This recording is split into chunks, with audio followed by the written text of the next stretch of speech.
warahmatullahi wabarakatuh. Salam.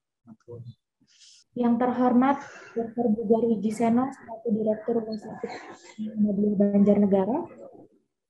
Yang terhormat Dr. Kusbaryanto MKes selaku dosen pembimbing kami. Webinar hari ini mengusung tema implementasi evidence-based medicine dan health technology assessment dalam penyusunan panduan praktek klinis. Baik, untuk mempersingkat waktu, marilah kita buka acara pada pagi hari ini dengan membaca basmalah bersama-sama. Bismillah.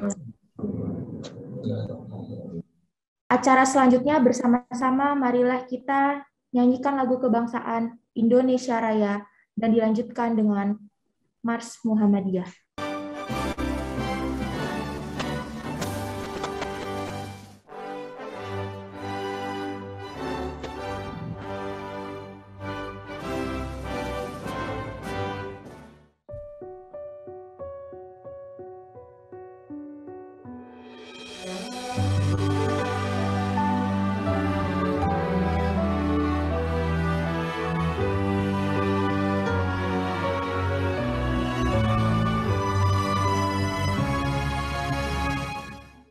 Terima kasih.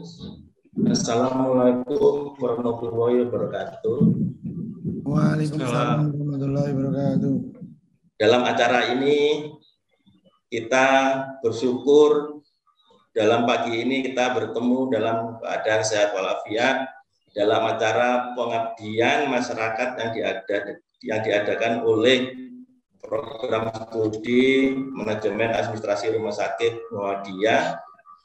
Dalam hal ini berjudul tentang implementasi evidence-based dan penyusunan panduan praktik klinis. Semoga acara ini berjalan lancar dan bermanfaat bagi kita sebagai klinisi dan bermanfaat bagi rumah sakit PKU Muhammadiyah. Untuk mempersingkat waktu, acara ini saya buka dan akan dilanjutkan oleh acara berikutnya, yaitu berupa presentasi oleh narasumber. Terima kasih atas kehadirannya. Assalamualaikum warahmatullahi wabarakatuh. Terima kasih. Assalamualaikum warahmatullahi wabarakatuh. Waalaikumsalam warahmatullahi wabarakatuh. Yang saya hormati Dr. Anang Endarianto, spesialis anak konsultan, Profesor Dr. Dedi, spesialis forensik, Dr. Kusbaryanto, Dr. Satyo, spesialis ortopedi, Dr. Agus Sabtanto, spesialis anak, Mbak Dinda, dan Mas Sabto. Alhamdulillahirabbil alamin, wassalatu wassalamu ala asrofil anbiya'i mursalin wa ala alihi washabihi ajmain. Amma ba'du. Pertama-tama adalah kita selalu mengucapkan rasa syukur kita kepada Allah Subhanahu wa taala, karena dengan rahmatnya kita bisa berkumpul di pengabdian masyarakat program Magister Advokasi Rumah Sakit di Rumah Sakit Umum PKU Muhammadiyah Banjarnegara. Alhamdulillah pada saat ini di rumah sakit kami sudah bergabung Dr. Zulfa Nabila selaku Kabid Pelayanan Medis dan Sekretaris Komite Medik Rumah Sakit Umum PKU Muhammadiyah Banjarnegara. Ada Dr.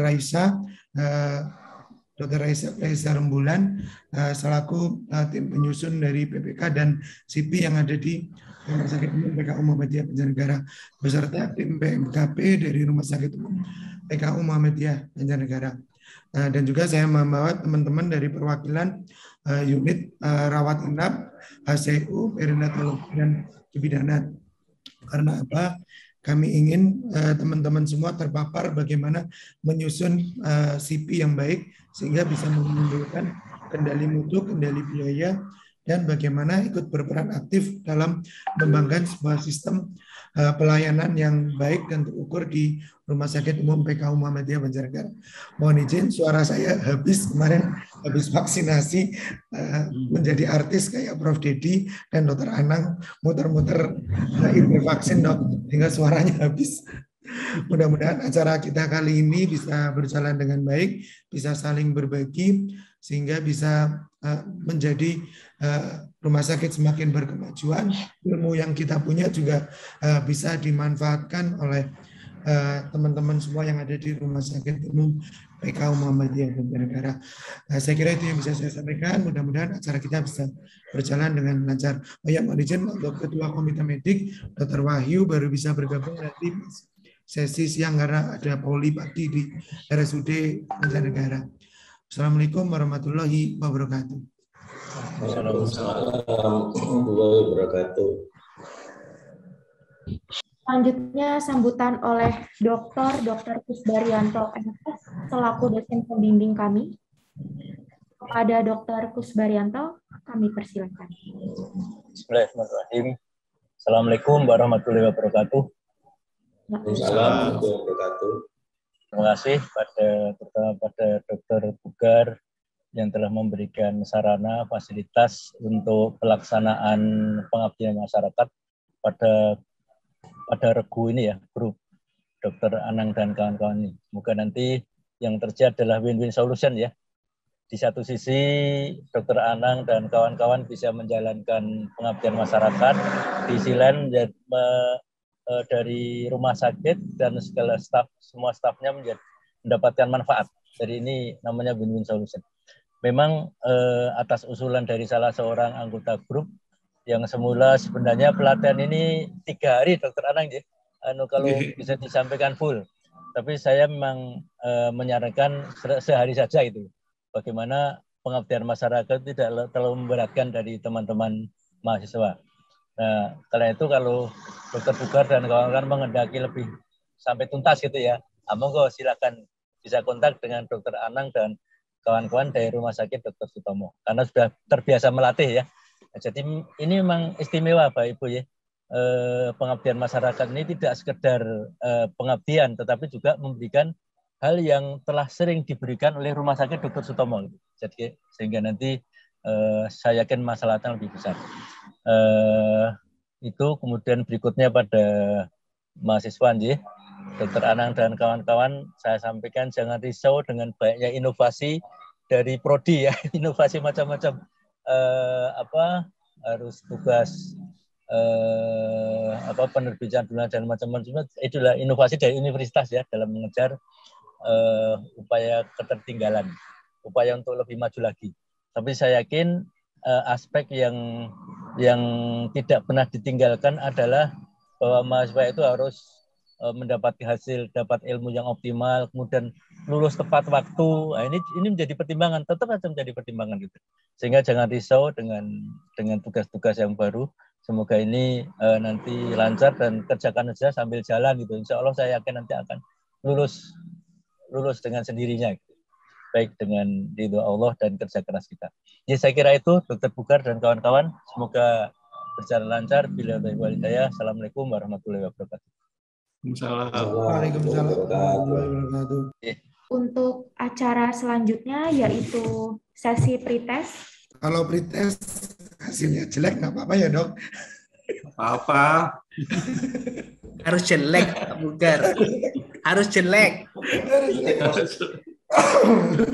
Acara inti yakni pemaparan materi pertama oleh panelis. Materi pertama pada pagi hari ini akan membahas mengenai aspek finansial dan mediko-legal panduan praktek klinis rumah sakit yang akan disampaikan oleh Profesor Dr. Dedi Afandi, DFM, Spesialis Forensik dan Mediko-Legal Konsultan. Kepada Prof. Dedi kami persilakan. Terima kasih Mbak Esa untuk kesempatannya. Nah, harapannya nanti setelah kita berdiskusi pada pagi hari ini, kita dapat memahami apa itu fraud ya dalam proses penyelenggaraan jaminan kesehatan, kemudian aspek mediko-legal penguatan finansial di rumah sakit, termasuk juga aspek mediko-legal dari panduan praktek klinis ya. Masuki acara berikutnya yaitu pemaparan materi kedua oleh panelis. Pada materi kedua ini akan membahas mengenai penyusunan pertanyaan klinis atau PICO dan penyusunan pustaka melalui PubMed yang akan disampaikan oleh Saudari Dinda Desti Cahyani, Sarjana Kedokteran. Kepada Saudari Dinda, kami persilakan. Di sini pagi ini diharapkan setelah Bapak Ibu mengikuti pemaparan kali ini, Bapak Ibu bisa memformulasikan pertanyaan klinis dan juga menyusun pertanyaan klinis serta mampu melakukan telaah kritis pada suatu evidence base yang terbaru dan juga terbaik dalam proses pengelolaan pasien, utamanya di Rumah Sakit PKU Muhammadiyah Banjarnegara. Acara selanjutnya yaitu pemaparan materi ketiga oleh panelis. Pada materi ketiga ini akan membahas mengenai telaah kritis literatur diagnostik, terapi, prognosis, dan meta-analisis yang akan disampaikan oleh Dr. Satyo, spesialis ortopedi. Saya akan mencoba mempresentasikan tentang telaah kritis jurnal dalam rangka pengabdian kepada masyarakat program studi Magister Administrasi Rumah Sakit di Yogyakarta. Memasuki acara yang berikutnya yaitu pemaparan materi keempat sekaligus materi yang terakhir. Pada materi terakhir ini akan membahas mengenai metode dan implementasi health technology assessment sederhana di rumah sakit. Materi dan workshop berikut ini akan disampaikan oleh Dr. Anang Endarianto, spesialis anak konsultan. Kita singkat ya untuk seperti pengantar, tetapi tindak lanjutnya kita bisa bekerja sama secara tetap dengan Rumah Sakit PKU Muhammadiyah Banjarnegara untuk menyusun sampai pada dokumennya. Silakan kepada Bapak Ibu partisipan jika ada yang ingin bertanya. Mohon izin Mas Bugar. Oke, silakan Dr. Bugar. Ya, ada beberapa yang ingin saya tanyakan terkait dengan masalah PPK HTA yang sudah disampaikan oleh pemateri. Sangat menarik buat kami karena selama ini kami hanya mengerjakan sesuatu berdasarkan hanya menerima saja dari PNPK yang sudah ada, dari berbagai kolegium yang sudah mencoba kami aplikasikan dan disesuaikan dengan kondisi rumah sakit kami, sehingga belum berjalan mengenai bagaimana kita berdasarkan dari evidence base yang ada. Ada beberapa yang saya tanyakan. Pertama adalah mengenai bagaimana terhadap PPK atau CP yang sudah kita buatkan. Ternyata pada saat pelaksanaannya terjadi penyimpangan terhadap CP yang ada. Misalkan kita membuat CP tentang hiperbilirubinemia, tetapi pada saat pelaksanaannya ternyata hiperbilirubinemia yang kita tentukan itu hanya murni tidak disertai dengan infeksi yang ada pada neonatus tersebut. Nah, ketika pada saat kita lakukan audit itu terjadi penyimpangan karena adanya infeksi pada neonatus tersebut. Bagaimana kita menyiasati hal tersebut sehingga penyimpangan itu bisa kita prediksikan dan kendali mutu dan kendali biaya terhadap CP hiperbilirubinemia itu tetap bisa berjalan. Itu yang pertama. Nanti minta bantuan dari Prof. Dedi juga mengenai bagaimana penyimpangan dari panduan praktek klinik ketika itu sudah tidak disyaratkan. Jadi Dr. Bugar misalnya, jadi PPK itu memang punya kelemahan Dr. Bugar. Memang yang idealnya itu setiap ICD itu kita buat PPK-nya memang. Dan itu memang betul. Oleh karena itu kita punya high volume, high cost ya dan sebagainya itu untuk pertimbangan 3H itu ya. Makasih. Sebenarnya kalau kita melihat suatu pelanggaran PPK itu mesti dilihat dulu tujuannya apa. Pertama, kalau memang tujuannya perbaikan internal, tentu seperti yang disampaikan oleh Dr. Anang tadi, ya ada hal yang mesti kita perbaiki seperti itu. Tapi kalau misalnya hal ini sudah menyangkut hukum di mana mungkin terjadi suatu komplain atau klaim yang nanti berhubungan dengan mungkin ada penyimpangan PPK dan sebagainya, nah itu mungkin harus hati-hati. Saya menambahi sedikit tentang pertanyaan nomor 3 tentang PPK. Memang pengalaman ada kasus di beberapa rumah sakit di mana pasien itu kebetulan pasien saya setelah operasi dia itu memegang PPK dari rumah sakit lain. Dan dia bertanya ke saya, kenapa obat-obat antibiotik kok tidak sama dengan PPK di rumah sakit lain? Padahal PPK di rumah sakit ini rumah sakit tipe A yang diakui secara nasional. Nah, untuk itu kita di zaman sekarang harus hati-hati. Apa benar sesuai Prof. Dedi tadi dikatakan bahwa pasien sekarang ini dengan jempolnya gampang mencari second opinion. Nah, kita harus pandai-pandai memberikan informasi itu kepada masyarakat bahwasanya PPK yang berlaku ini berlaku di rumah sakit kita yang bekerja. Acara selanjutnya yaitu foto bersama. Mohon kepada Bapak Ibu partisipan untuk menyalakan kameranya sebagai dokumentasi. Oke, 1, 2, 3.